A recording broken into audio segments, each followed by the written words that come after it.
someone like you, Kirsten. Kirsten was your basic ordinary girl.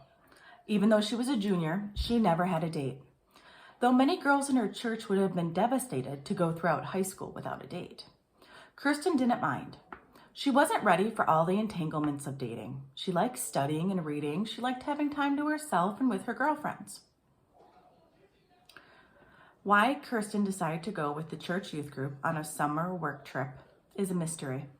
She never even used a hammer before, but it sounded like kind of fun to do something different.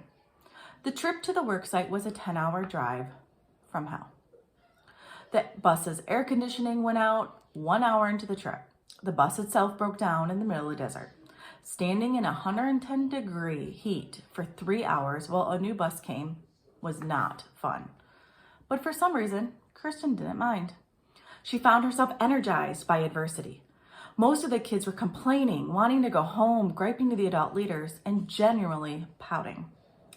When the group arrived at the site 5 hours late, it took another 3 hours to set up camp in the dark. The next morning, everyone was in a bad mood except Kirsten. Nobody noticed though, because nobody ever noticed Kirsten.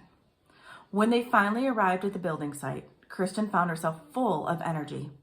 She seemed to know what to do. While everyone was complaining about the heat and moping around, Kirsten was carrying wood, measuring, stacking tools, getting ready for the real work of the day. Suddenly, something inside Kirsten changed, and she heard herself giving instructions to people. Not only was she telling kids what to do, she found herself encouraging others, bringing water to thirsty workers when they needed it, showing up just when they needed help. She was amazing, and everyone began to notice. Kirsten was surprised as anyone else. Quiet, shy, she was finally supervising all of the popular sharp kids. It was just so out of character. Normally, she never would have said a single word. She just watched everyone else in her youth group. Thought Kirsten as she fell into her sleeping bag that night. Not a bad day for a shy nerd. In the story, what would you say to Kirsten when you woke up the next day?